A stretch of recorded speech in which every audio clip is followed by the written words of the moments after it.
So today we are going to discuss competitive bidding. We're starting with a general concept. We will bounce between many topics. We are not focusing on one topic, okay? So who can tell me what is competitive bidding? Competitive, just make sure my spelling is correct. When your opponents bid as well. Okay, when my opponents bid as well. Okay, it's a good way to put it. The definition of competitive bidding is at least one representative from each one of the pairs is involved in the bidding. Yeah, in theory, if I'm playing with Susie and Morris is my opponent, it could be that only me and Morris are bidding. Sometimes it happens. I bid one hearts, Morris overcall one spades, and then pass. Everybody pass. I bid two hearts, Morris bids two spades. And sometimes there are only two people are fighting between them. It's not frequent, but it does happen. Yes. Imagine that I have, I don't know, 17, 18 points. Morris also have 16. Both of us have a lot of points. The other players have nothing. And we find because each one of us has a 6-card suit or whatever, it could happen. So that's still competitive. But of course, the more frequent is that everybody is involved. Yes. We can look at a very common scenario. So the bidding can go one hearts, two clubs, two hearts, three clubs. Okay, so this is a very classic start of a competitive bidding. Of course, I could have chosen any two suits. It could be diamonds and spades or whatever. So each pair found a fit, in this case, right away. Of course, sometimes it takes longer to find a fit. Now, what's interesting about competitive bidding is that when we have a fit, so we have, let's say, a lot of hearts, the opponents are likely statistically to have another suit of their own. When me and my partner don't have a suit of our own, the opponents are also likely not to have a suit. So it usually goes together. Now try to think why. We have 13 cards in each suit. If I'm playing with Morris, and in all the suits we have either 6 or 7 cards. We don't have 8 in any of them. What will the opponents have? If we have 6. 7 what? When you add... No, between us. So I have 5 and he has 2. I have 3 and he has 4. So we have 6, they have 7. We have 6, they have 7. We have 7, they have 6. So none of us have more. Now, if Morris and I have 9 cards in one of the suits, let's say, then they have only 4 in that suit. Now, if they have only 4 between them in one suit, they must have cards somewhere else because they still have 13 cards each. Okay? Yes, unless a few cards are missing in the pack. So it goes together. Usually, okay, we have a suit, they have a suit. We don't have a suit, they don't have a suit. Okay? So that explains why sometimes the bidding stops very low. Of course, it's connected to points as well. But assuming, of course, that when we talk about competitive bidding, we are referring more, not exclusively, but more situations where the 40 points of the pack, we know that there are 40 points in the pack, are divided more or less even, okay, between the pairs. That's what sometimes is referred to in bridge as balancing. And of course, there are also, well, if we have time, we might even go into balancing a little bit. I don't know if we'll have time, but we'll see. So we refer more to those scenarios, okay? The scenarios where the points are divided. Now, you don't mean between the players. No, between the pairs. Between the pairs. So I could have 15 and my partner has 6. We have 21. The meaning is the opponents have 19. I have 13, my partner has 7. We have 20, they have 20. I have 12, my partner has 6. We have 18, they have 22. So all of those roughly around 20 points between the pairs is more classic for competitive bidding. Now we are going to ask, if the points divide even, let's take 20-20, let's take the most even, none of the pairs are is likely to make a gain because they don't have 25, they're not near the 25. So why do they bid? All right, why do you bid? You bid because you want to Be in control. be in control. You bid because gain. what? Once you realize there is no gain, why do you still bid? What's the reason that the bidding is still? Mark up the bidding for your. See what the other's got. Know about needs. Mark up the bidding to your opponent, but they also don't have points. To give information to your partner about what. Okay, but you gave the information. The bidding started. You already know that you're not going to gain. You keep on bidding because you want to choose what? Leave. The suit then. Oh, the trump suit. That's it. So imagine that you have 6 cards in hearts and 1 card in club. Do you want club to bid it? You have 11 points. Yeah, like you said, you use the roll of 20 to open the bidding. Your partner is showing 6 to 9. You're not going to gain. But do you want to let them play 3 clubs or do you want to have hearts when you have 1 club and 6 hearts and partner supported you? So the incentive to bid changes. It's not the points. It's not the points. Competitive bidding is rarely about points. Competitive bidding is about distribution. Now let's start with a general guideline or rule of thumb. As my hand is more balanced, I'm less likely to bid. And as my hand is more distributional, I'm more likely to bid. Points, less important. So if this hand is balanced, even let's say with 15, that's why I open 1 heart, I'm not necessarily going to bid. If I have, let's say, only 4 cards in hearts and a balanced hand, 15. What stage are you talking about? Oh, really? Again, you mean you're not going to bid again? Yeah, well, Right. of course, I want past the opening bid with 15. So the bidding, let's analyze. If we'll take this bidding as a representation of competitive bidding, okay? What is the essence of competitive bidding? Of course, that we can discuss the takeout double and the preemptive and the weak 2 and the negative double, but those are, all of them are ways to communicate, okay? Ways to communicate, and that's of course important because the first step is to send information to the partner. Preemptive is a very good way to send information. It gives a description of how many cards I have and how many points I have. Takeout double is a very good description. Yes, takeout double, if the opponent's bid a suit and I double, I'm saying, partner, I have all the rest of the suits, but all of them are more or less the same length, usually 4 cards. About an opening hand at least, and that way we can find the fit much more accurately. Okay, overcall showing a long suit of at least 5 cards. Yeah? So opening bid, normal opening bid, apart from 1 or 2, is the least descriptive if we compare it to all of those bids. Now it's a less descriptive bid in terms of the length of the suit, and the range of the points is very wide. Okay, and so if we leave that for a second, I'm happy to go back and go over all of that quickly. Yeah? So week 2, preemptive, takeout double, negative double, overcall at the 1 level, overcall at the 2 level.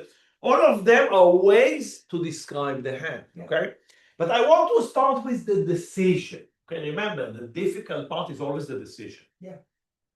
Okay, because all of those topics at the end, you can read about it, you can practice it, and you learn it. Okay, it's a language. You learn how to tell your partner what you have. What's difficult? Difficult is to get the information from your partner, to add what you have in your hand, and decide what to do with it. That's always the question, whether the bidding is competitive or not, by the way. So that's always the difficult part, and that's something that is much more difficult to learn. Like, you know, you read the notes, I know what to do. When you learn, let's say, preemptive is defined. You have 7 cards, you have 6 cards, you have the range of the points, some pictured cards. Of course, could be a little bit here or there, but generally speaking, it's defined. That's what I call You can feed it to a robot, give them the parameters, they should provide the correct answer. It's not difficult, okay? What's difficult? Difficult is the decision. The decision, how high to go. And of course, that there are many parameters involved. It's not just how many points I have and how many cards I have. It's to look at the whole picture. The whole picture would consist, for instance, what do I have in clubs? Why what I have in clubs is important? Because if, and so we might give a few examples here. If I have three nice clubs, king, queen, ace, queen, whatever, three clubs, something, okay? My incentive to potentially let them play increases because I have a chance to defeat them. Remember, there are two sides here. To bid is not always good because if I let them play three clubs, they need 9 tricks. I need, or with my partner, we need 5 to defeat them. If I bid 3, in this case at least, I need 9 tricks to win.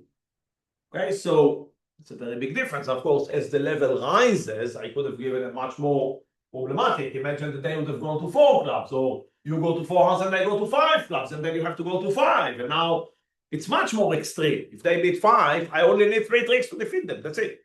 If I go to 5, I need 11. So it's not about the points, because if you have the points, you can use the points against them as well. You don't necessarily need to bid to use your points. Well, it's like you reappraise your hand then, because What? reappraise it. Of course. It could be a very good Of course. The defense. hand evaluation is a very important, and of course it's a different lesson. We'll have a big lesson on hand evaluation. Usually I have 2 lessons on hand evaluation, and you're right. Hand evaluation changes during the bidding. Definitely. And it could change radically. Okay? Because if I have 1 card in club, let's take a singleton, which is a classic example. When I look at this position, the singleton in clubs gives me the incentive to do what? When they bid 3 clubs, it gives me the incentive to pass or to bid on? To bid on, I'd say. To bid on, because if I leave it in clubs, I'm not in a good position, my singleton is not relevant. If I bid 3 hearts, my singleton means that they can win 1 trick maximum, and then I can start ramping, not to mention a void if I have, then my incentive is even stronger. If, on the other hand, my partner bids clubs and I have a singleton, now it's a totally different story. Now my singleton is worthless. It's not good because my partner has a lot of clubs and I cannot support it. Okay, so not necessarily going to pass and leave them in clubs, but in terms of the evaluation, it will definitely decrease the evaluation and would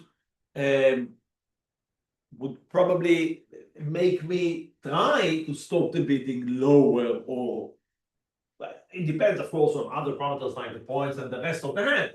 But generally speaking, that's what you said about re-evaluation. The bidding and who bids what, opponents and my partner, affect the value of my hand and my incentive to go higher, yes or no. Okay? So yeah, exactly that. So look how many parameters we have. We have the points, but the points, okay, points, you count the points. It's not that helpful. You need to look at how many hearts you have. What do we have in hearts? How many clubs I have and what do I have in clubs? Yes? So for instance, if I have 4 little clubs, 7, 5, 3, 2. Worthless. Does it give me an incentive to bid or not? In this specific scenario. Yes. We are here. We are always here. We are always here. So look at, you know, let's analyze this position more carefully. Okay? I open one hand and on purpose I still didn't give a specific hand. Soon we'll give a few specific hands. And those hands will represent the parameters that we are discussing, okay? But remember that your goal is not to learn what to do with a specific hand. I can give you now 10 different hands.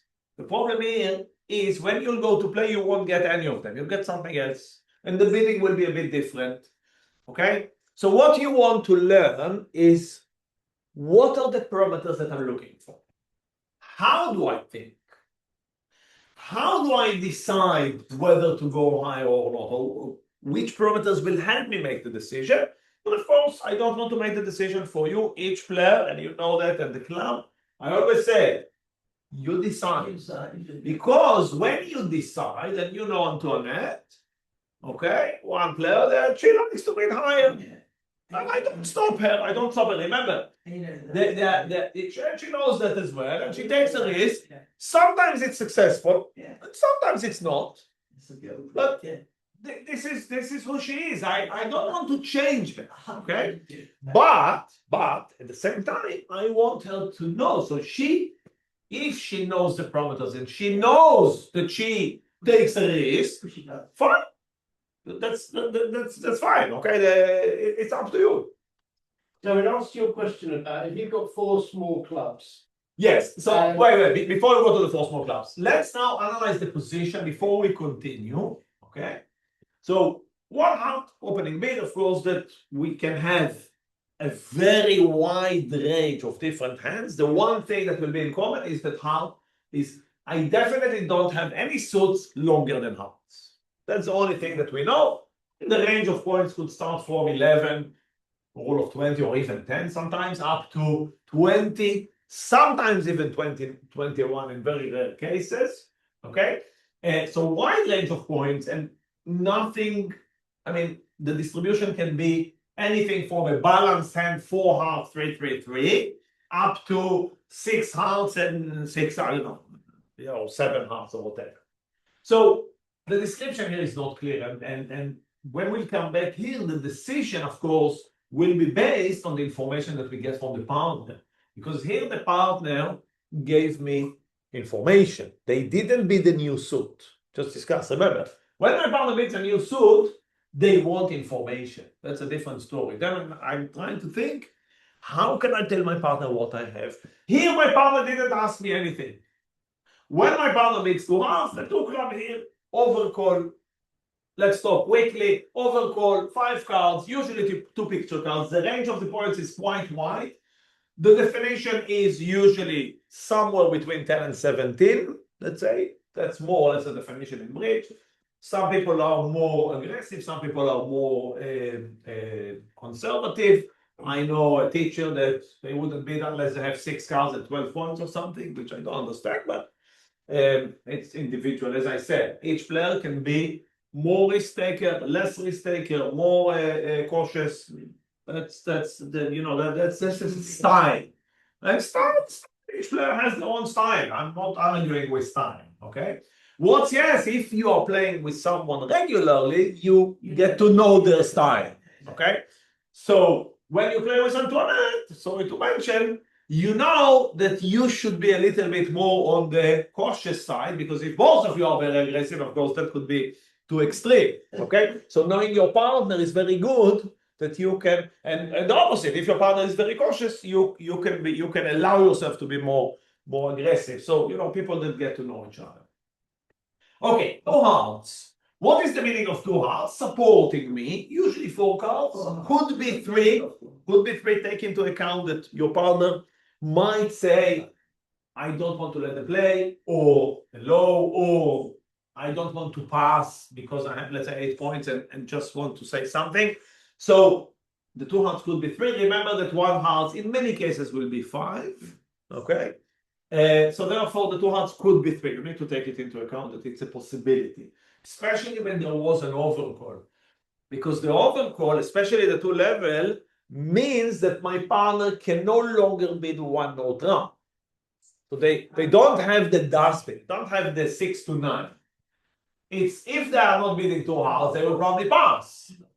And then the pass, I not necessarily bet to pass, but if they have, let's say, 8 points and pass, I might think they have 3 points, then it makes it more difficult for us to compete. So the 2 hearts definitely could be 3 cards. I would even say, I would recommend that if your partner opens 1 heart or 1 spade or 1 diamond and there is an overcall and you have 3 and you have something, so something that justifies a bid, not 4 or 5 points, but let's say 7, 8 points, it is recommended to bid it. Okay. It's important for the competition. It's important to give your partner some information, at least not to let them potentially win the bidding too low. Okay. So the two hearts, 3 or 4 cards in hearts. How many points the two hearts? What is the meaning? My partner is encouraging me to go to game or discouraging me from going to game? 6 to 9. My partner is discouraging me from going to game. Okay, my partner says chances for game exist, but not likely. Only if I'm on the higher end of the opening bid. Okay, the definition is 6 to 9 points. That's how it is defined. Okay, 3 clubs. This bid is completely undefined. There is no definition for this bid. The meaning of the 3 club partner, I don't want them to play 2 hearts, I want to play 3 clubs. What we know is that they are not interested in going to game. They are not very strong. Okay, but you know, sometimes they do it with 5 points if they have, let's say, 4 or 5 clubs. Oh, yes, if they have 4 or 5 clubs, they do it with 5. Yeah. That's Antoinette, definitely. I hope she won't watch the recording. She'll be very upset. Okay. She should. She's the superstar. Or it could be, let's say, 10 points with 3 clubs, but you know what? When you go to 4 with 10 points, so it's a very wide range bid in terms of the points. But the one thing that we can say, and we can already see the competition starting, it's a competitive bid. There is also another aspect here. When we see the bidding started like that, we already feel the competition, and we assume, okay, it's not guaranteed, but we assume it's likely to be balanced in terms of the points. Balance. Remember the balancing we mentioned before. So we assume when we look at this bidding, let's say I'm not sitting at the table, I'm watching it. Yes, I'm the kibitz. I'm watching. I would guess that the 40 points of the pack are divided more or less even between the pairs. Yeah. Again, no, it's not guaranteed. It's not guaranteed because this bid could be a bit aggressive with 10, this could be 5, and they might have 25 between them. It's possible, okay? But it's more likely, statistically, that it will be 21-19. Yeah, 20-20. You have time to think of all these things. Sorry? You're playing a game. You have time to think of it. I mean, you need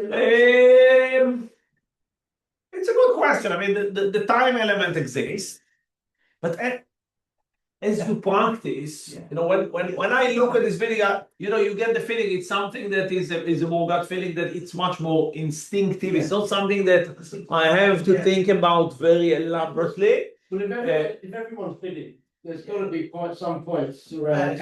Likely.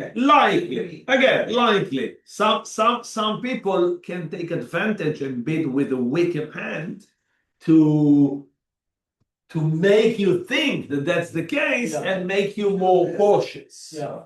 And I do remember people doing it against me, and that's not easy. They take a chance, don't they? Of course, because they might be left in 3 clubs and not make it. But sometimes it will be good for them. Because if we can make 4 hearts, it will be good for them just to go down in 3 clubs. But they don't do it against you twice. Once they see how well you play. Yeah, exactly. The next time you will be more more observant, let's say. So we get an idea of what's going on, and now the decision. Okay, now we are the decision maker. Okay, remember that usually the responder is the decision maker.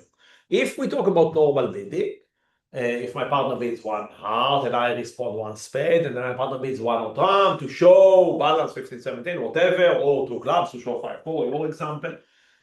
So usually the opener will give a good description in the second round, and then the responder makes the decision. That's when the bidding is going, you know, normally without interruption, not competitive. With competitive bidding, especially after support, also in normal bidding, if my partner support me, I become the decision maker because this is a descriptive bid. But if we want to generalize competitive bidding, both players are it's less defined. It's less defined because, for instance, if the bid goes 1 house, 2 clubs, 2 house, 3 clubs here, let's say I decide to pass. Doesn't matter what I did, okay? Pass. The bidding goes to my partner. They can still decide to go to 3 house. Even though originally they bid 2 house and they didn't really want to go high. And it won't be a wrong bid. It won't be necessarily wrong bid. It looks strange because you're saying if you wanted to bid too hard, if you wanted to go to 3 house, you could have done it originally. The point is that when you bid 3 house originally, it's a different description. Depends on your system, but it could be invitation, it could be more distributional. If I bid 2 house 6 to 9, the 3 house now wouldn't mean I have more points because I've already said 6 to 9.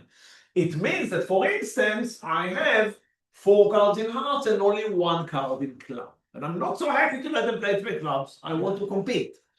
Okay? So both players are involved because the decision here involve a lot of parameters that are very difficult or even impossible to convey. It's not that I can say I have a singleton club and that's why I bid. Maybe I bid because I have a singleton diamond and 5 hearts. Or maybe I have 4 little clubs. And now we'll go back to the 4 little clubs. That's something that happened to me quite frequent. And 4 little clubs, believe it or not, give me the incentive to bid. It sounds weird because when you have 4 clubs and they are bidding clubs, you can say, maybe we'll defend. I'm not saying you necessarily should bid, but it strengthened my incentive to bid. And why? Because when I have 4 little clubs, I know, unless the opponents are bidding wrong, yes, assuming the bidding is correct, I know that my opponents have 8 clubs between them as a minimum. At least, yeah. Maybe even 9. Yeah. If I have 4 clubs, how many clubs my partner is had? 0.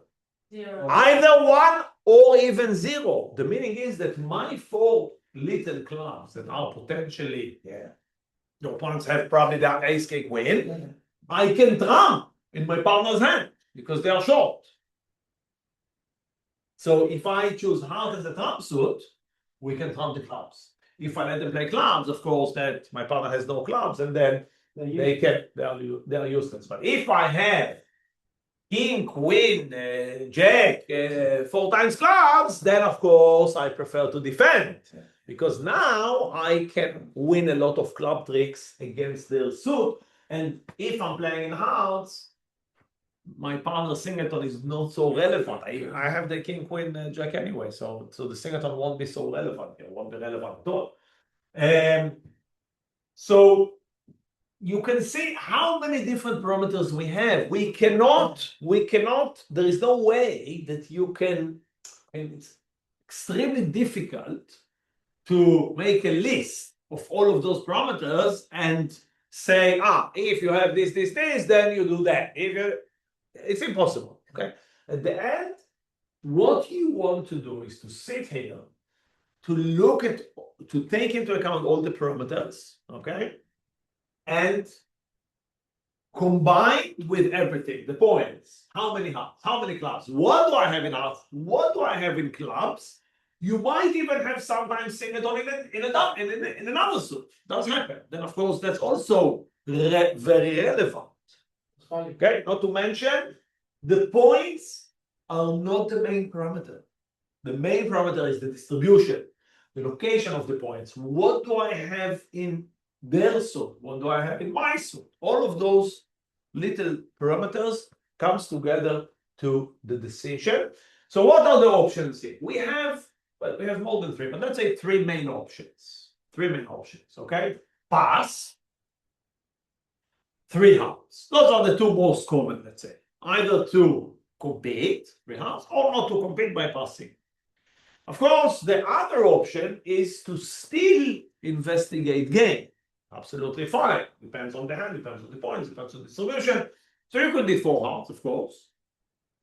So the 3 main options, pass, 3 hearts, 4 hearts, and of course, we won't go deep into that, but there could be positions where you want to invite. And that's, of course, more problematic because 3 hearts in this position is not an invitation.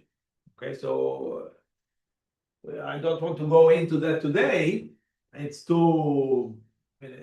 I want to do other things, but we'll keep it. We'll keep it to discuss how can we convey. What's the problem? The assumption, as we said originally. How could it be an invitation? They've already told you. No, it's not. Three hearts is not an invitation. Exactly. Because of the three clubs final.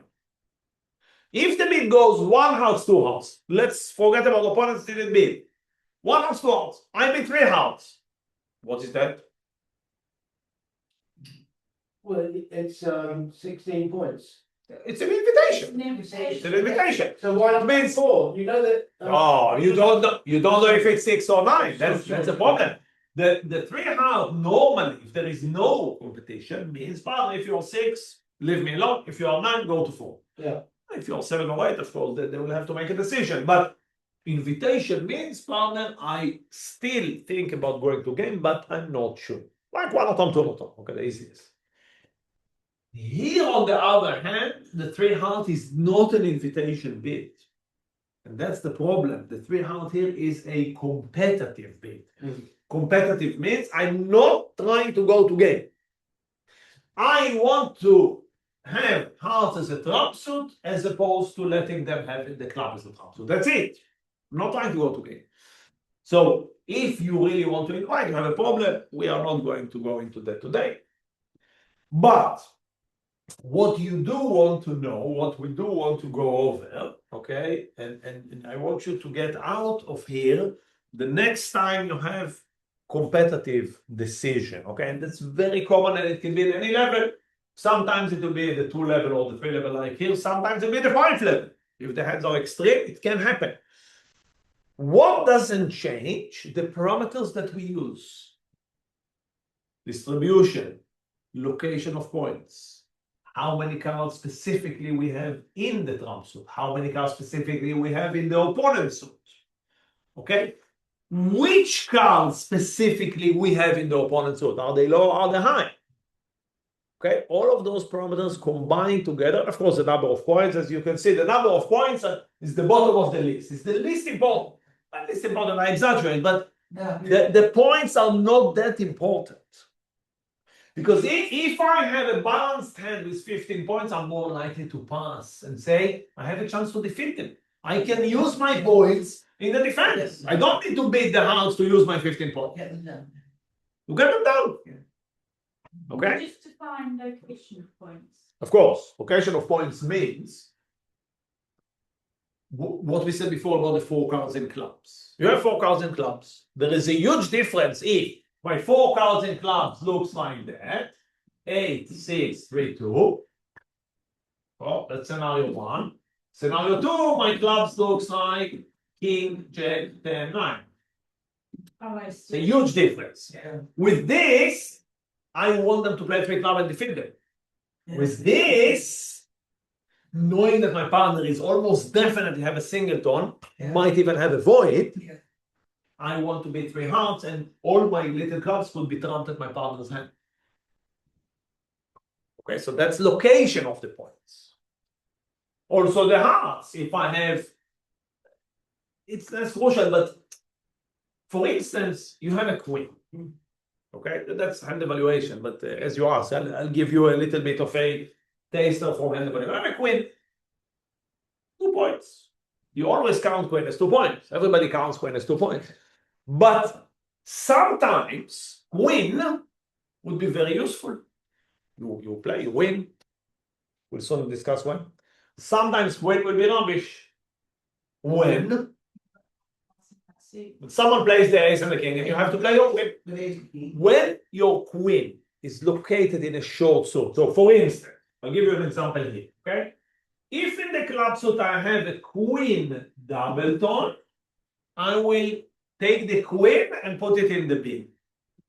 Even right. I basically deduct those 2 points. Yeah. They are very likely that this one won't be relevant when they have the clubs. Statistically, they are likely to have the ace king, your queen is down the drain.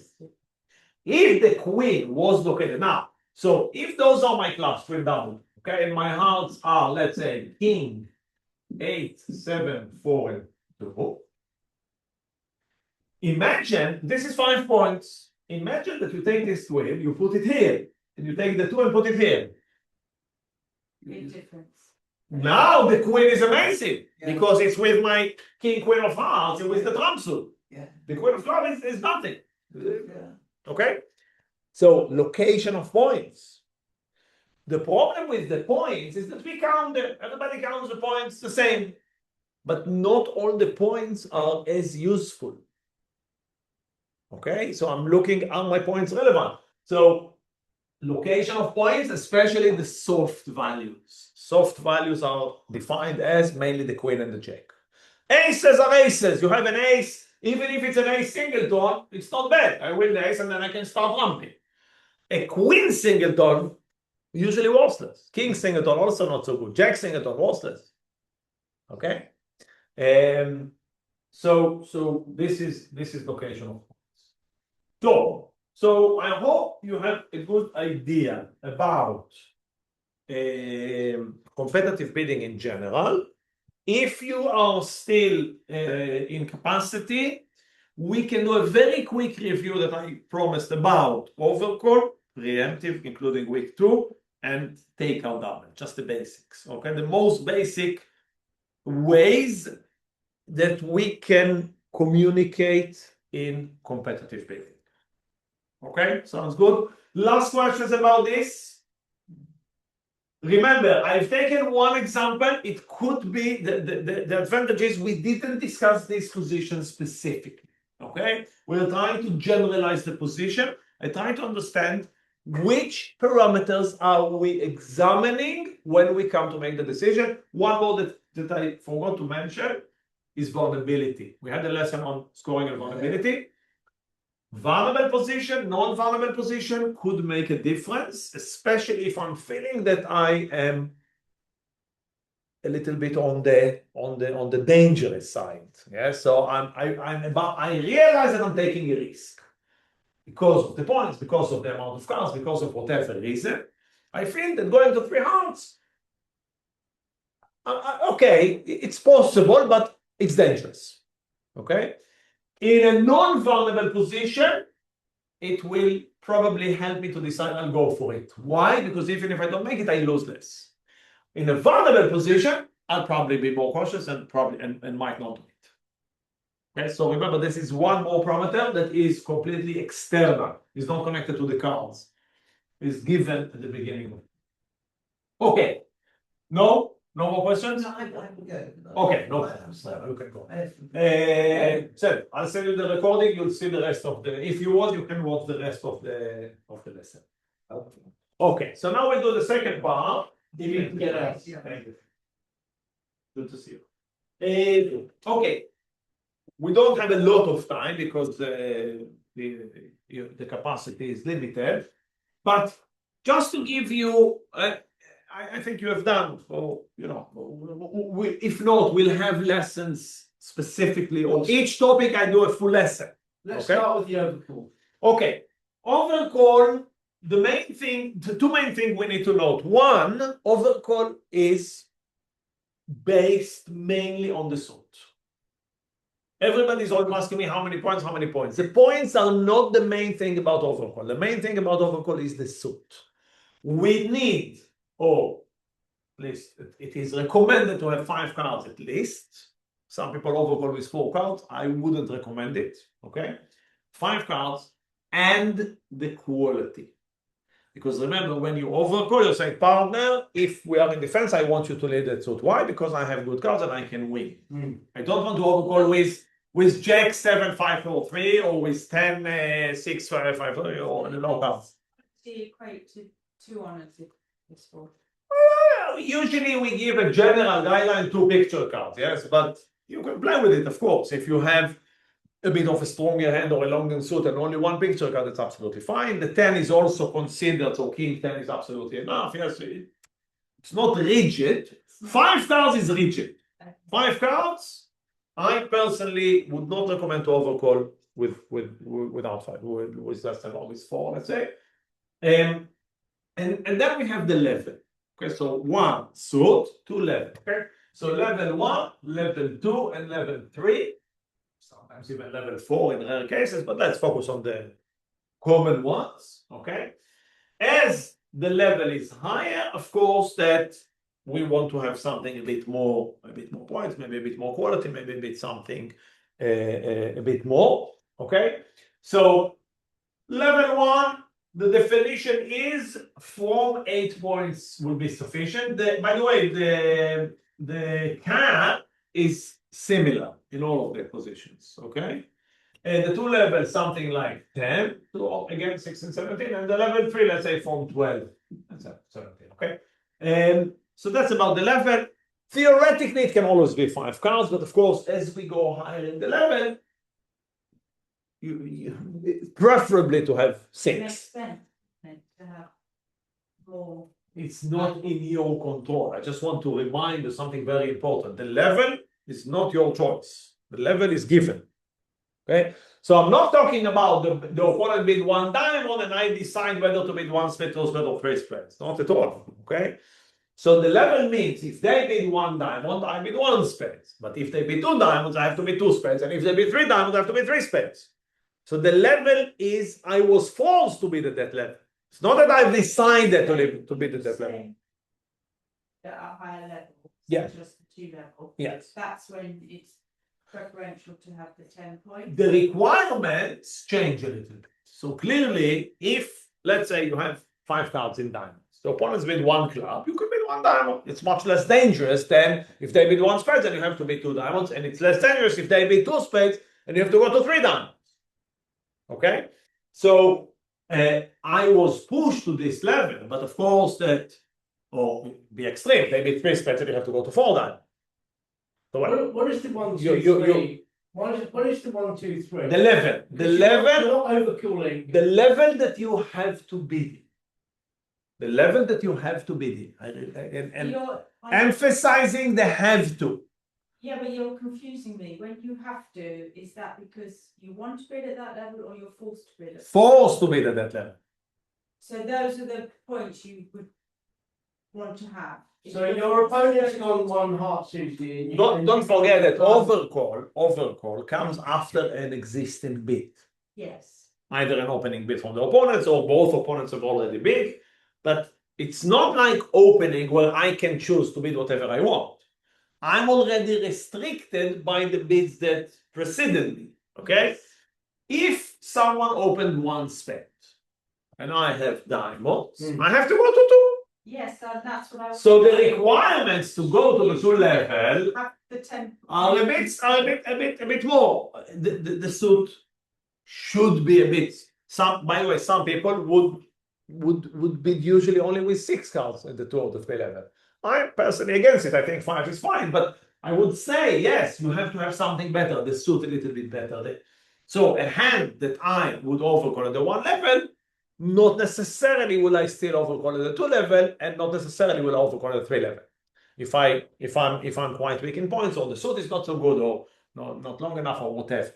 Okay, so your partner expects you to have a bit more when your overcall is in a higher level, but remember that it's not your choice.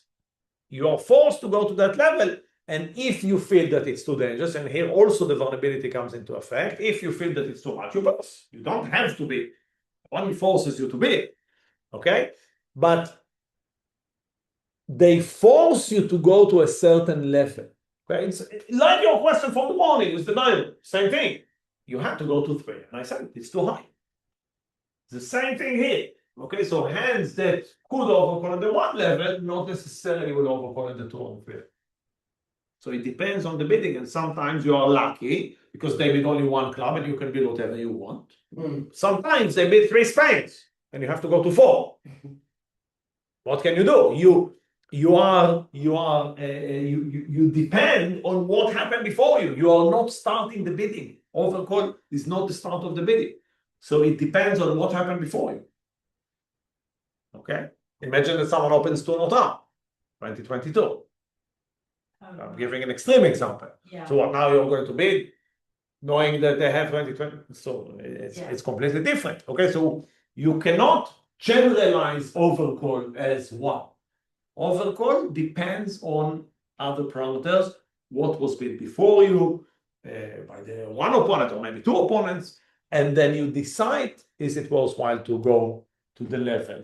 So that the you have. difference between the overcall and the response to your partner is the overcall you need 5 and 8, at least five in the suit, and at the minimum of 8 points. Before you won, you are not wrong, but it's a conceptual difference. When my partner opens the bidding, my bid is already based on what my partner have shown. So for instance, if my partner bids one diamond 12 to 19, why do I respond from 6? Because my partner might have 19 and then we have a game. Yeah. And from 10 points, I'll go to the 2 level because we are near the game. When you are overcalling, you are the first one to bid from the partnership. Yeah. In other words, you don't know anything about your partner. It's all about you. So the comparison you are making, You need more substance in your. I can accept the comparison, but it's so different in concept and in position that the comparison is a bit weird. You're right. When you look only on the parameters themselves, it's not a big difference because overcall is 5,008 points and response at the one level is 4,006 points. So it looks very similar, but conceptually the difference is completely different. Mm. The emphasis on the overcall is the suit. Whereas if you open one club and I have 4 cards in hearts, 5, 4, 3, 2, I'll bid one heart. I don't care if they are good or not. Okay, I'm just looking for a fit. Maybe you have 4 cards in hearts. You open one club. When my opponent bid one club and I want to bid one hearts, if I have those little 4 hearts, there is no chance I will even dream about bidding. Okay, so it's very different. Because the other your 5, 4, 3, 2 is just the conversation. It's just Of course. just showing what. No, because if my partner has 4 cards in hearts and I have 4 cards in hearts, I'm choosing this Thompson. Yeah. But I know that if my partner does not have 4 cards, they'll bid something else. They have points. Yeah. If I overcall one heart, my partner might have 2 points. What do you Yeah. want for them? They might leave you. So you need to be prepared to play in that contract. Then what you overcall. Definitely at the 2 and absolutely at the 3 level. So you might be left there. You're even likely to be left there. So you need it's a totally different story. I personally I'm not so happy to do the comparison because it's completely different. I know that people do the comparison because both of them are 1 level bids in a new suit. So it seems similar. Sorry? It wasn't really a comparison. It was just Yeah. clarifying the parameters. Okay, fine. I'll accept it. Parameters for a response, 6 points, 4 cards, with no relevance of the 4 cards. Overcall at the 1 level, 5 cards with 2 picture cards, so a lot of relevance emphasis on the suit, and the points from 8 to 16. If that helps you, no problem. I'm happy. Okay, so this is overcall. It's preferably 2 picture cards, isn't it? Yeah, it's not rigid. It's not rigid. And then especially if I have, let's say, 11 points or 13 points, then having the 2 picture cards is less crucial because I'm stronger in points. If I have only 8 or sometimes 7, and I have only 1 picture card, then of course it's a bit, some people will still do it, but of course it's much more dangerous, let's say, okay? And again, you can look at vulnerability, as we mentioned before. As always, there are always more parameters in competitive bidding, yes, to think about. Okay, preemptive. Preemptive is part of competitive bidding, even though it could come as an opening bid. Well, no one has bid but me, okay? So why is it competitive bidding? It's a bit strange. Preemptive is part of competitive bidding because the reason to bid high is not because I think I can make it necessarily, it's because I want to interrupt the opponents from bidding. Okay? So if the opponents did not exist in theory, I would not have used preemptive. It's completely redundant because I have no points. Why would I bid higher? Bidding higher because I'm afraid that they will bid. Okay, so that's why preemptive have to be part of competitive bidding. The competition is embedded in the bid. Now, sometimes your partner will have 20 points, the opponents have nothing, and they didn't even want to bid. Okay, so you didn't stop them, but you don't know that. Okay, so preemptive is part of competitive bidding. Okay. I'm not clear. Does that mean? You have 6 cards in spades and you have 8 points. Yes. That's a definition of a preemptive at the 2 level, or Yeah, sometimes but referred to as a weak 2. easy. But why would you bid 2 spades? Do you want to bid for 8 tricks when you have only 8 points? You might as well bid 1 spade. But that, what I'm asking is, what I'm not clear about. Yeah. Must there have been an opening bid? No. You can start by. Yeah, that's what I'm saying. That we have started by defining. An unusual concept. Want to disrupt something, you don't even know what you're disrupting. Exactly. But if you think about it, this is exactly the same thing when you take a vaccination. If you take a flu vaccination, do you know that you're going to get flu? Maybe you're not going to get it. So why take the vaccination? The problem is, if you wait until you get the flu, you cannot take the vaccination. The same with preemptive. If I'm saying, let's say I have 6 cards in spades and 1 card in heart, okay, and only 8 points. The point here is statistical. When I have 8 points, someone has points. Now, it could be my partner, but it could be an opponent. If I pass, or if I even bid 1 spade, which is of course wrong message to the partner, I make it easier on one of my opponents to bid the hearts. Am I happy for them to have hearts? No. But once you already let them bid, so he bids 1 or 2 hearts, the partner support them go to 3 hearts, they go to 4 hearts, and there's nothing you can do. If you bid the 2 spades, the hope is that both of them will be afraid to bid. Yes, because you're starting high. Because I'm starting high. Now, as you're saying, sometimes none of them were even going to bid. It does happen. And then theoretically, you haven't prevented anything. By the way, even if in those cases, if your partner is strong, then it's not such a big problem because they know that you are weak and long. And based on their points, they can decide what to do. Okay? So it's still not bad. But in terms of the preemptive, it will have no relevance because you're not. But like you took a vaccination, maybe you wouldn't have gotten the flu. Okay? That's much less possible to determine. But preemptive is definitely part of competitive bidding, because without the competition, the preemptive has no justification. It has no relevance. Okay. So preemptive is much more straightforward in terms of definition. It's always a sub-opening hand. Sub-opening hand means hands that are not strong enough to open the bidding. By the way, the rule of 20 is a very good way to determine the threshold. You can come and say, if the rule of 20 does not work, I would not bid 1, I would bid the preemptive. If the rule of 20 works, usually it's recommended to bid 1, even though you can still go for a preemptive. Even if the rule of 20 works, it's up to you. Depends also on the other parameters like location of points, etc., that we've discussed before, the hand evaluation. So here we have 2 level, we have 3 level, and we have 4 level. All of them shows the exact same points, which is a sub-opening hand. Let's say 5 to 10 if we take the wide range. Some people like to say 6 to 9. It doesn't matter how you define it. At the end of the day, it's hands that are not strong enough to open and not too weak to be extreme, like 2 or 3 points is of course too extreme. And the difference between the level is not the points. The points are all the same. The difference between the level is the amount of cards. So preemptive is one of the unique bid in bridge that gives an accurate message about the number of cards. All other bids, maybe there are a few more, but very rare, okay?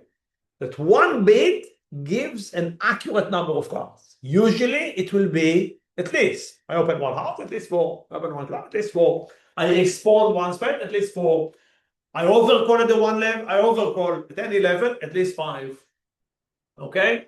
Now, later on, you might refine it by repeating it or whatever, but the first bid, very rare, I can't think about anything now, maybe there are rare to show I have exactly that number of cards.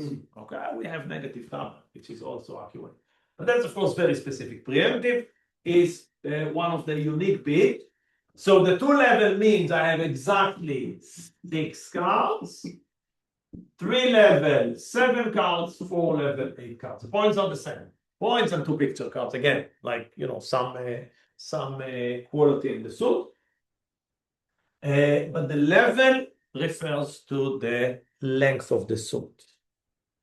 Okay, so as I'm longer, I allow myself to take a higher risk.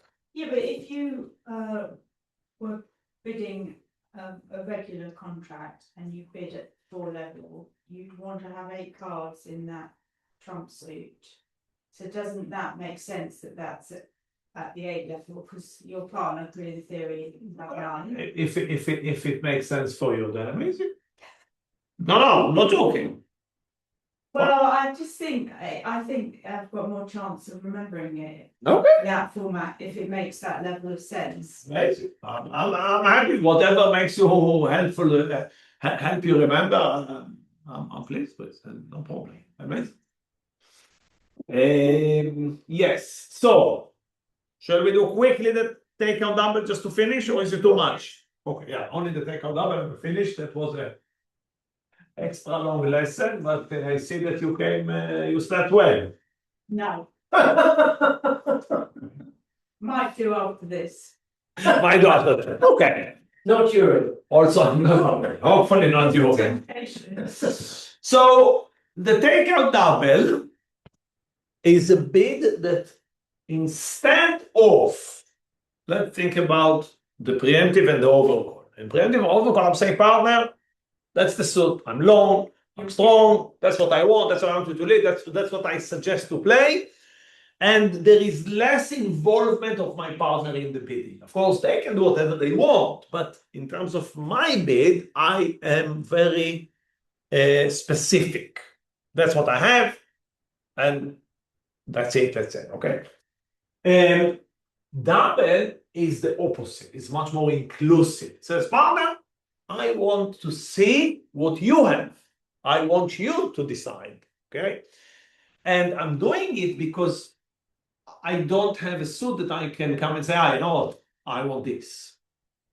Usually the hand would look like 3-4 card suits. Okay, so that's the 3-4 card suits will be the, let's say, the optimal scenario. Well, and there is a singleton somewhere, it doesn't matter. I mean, the singleton will always be, or the shortage will always be the suit that was bid already by the opponents. Okay, so if the opponents bid one of my long suits, then you cannot use the takeout double. Yeah, so in a way, there is some depending on the opponent's bid, not some, a lot of depending on the opponent's bid. But statistically, it's more likely that the opponents will bid the suit that you have one rather than the suit that you have 4. Okay.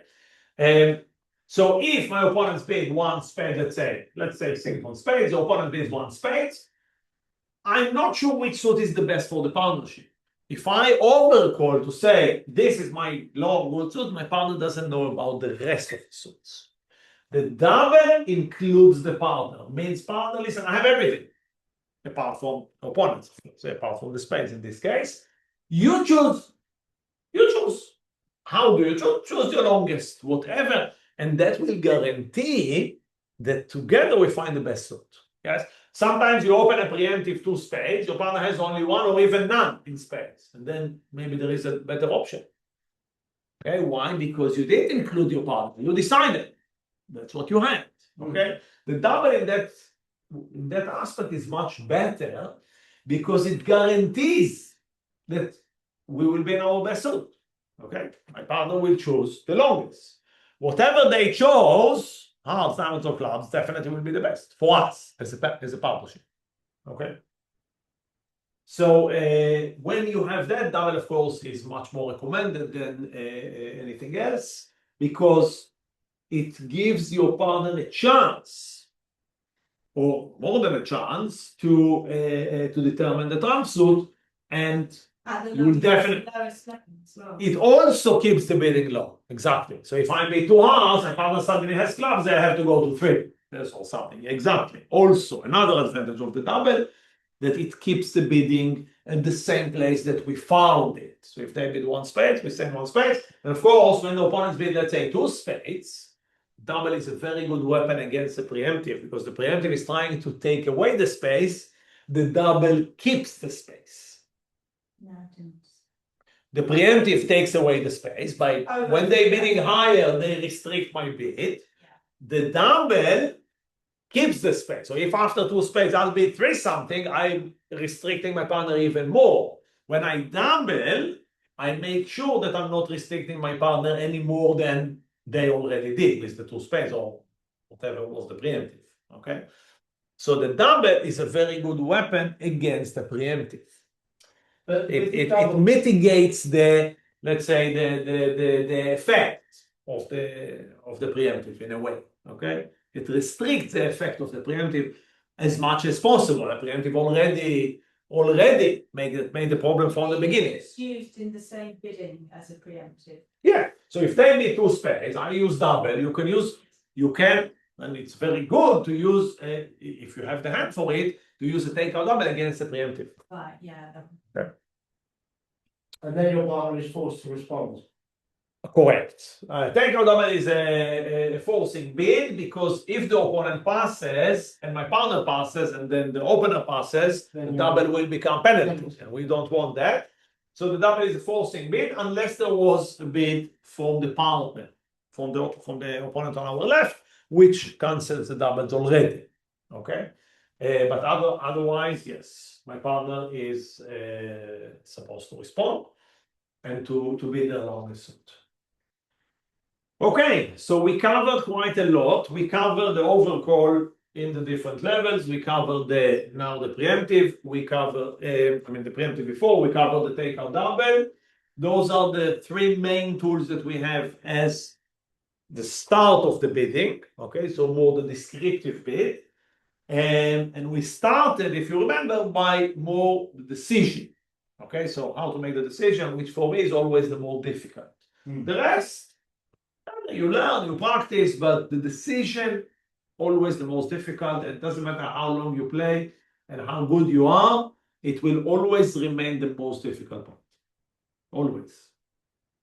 Considering what's in your hand, what's been bid, what the potential is. Exactly. To take all the parameters together. What they bid, what my partner bid, what I have, what we have together, what's the vulnerability, what do I have in their suit, what do I have in my suit. It's a lot of parameters. It's a lot of things to consider. Yes. When you think about those, it's much easier. The number of parameters that we use for overcall, preemptive, or double is much lower. It's much easier to determine if our hand is fit for double, for overcall, for preemptive. It's much more straightforward than making an actual decision where you need to take all the parameters, not only your cards. That's a big difference. The big difference between decision to description. Description, the only thing you need to do is look at your hand, or let's say the main thing you need to do. Whereas decision needs to take into account everything. Much more, the opponents, the partner, the many more. We discussed it with the lesson. Okay, last quick questions. My brains. There, that's enough for today. Okay. That was excellent, thanks. Wonderful. Thank you. Thank you.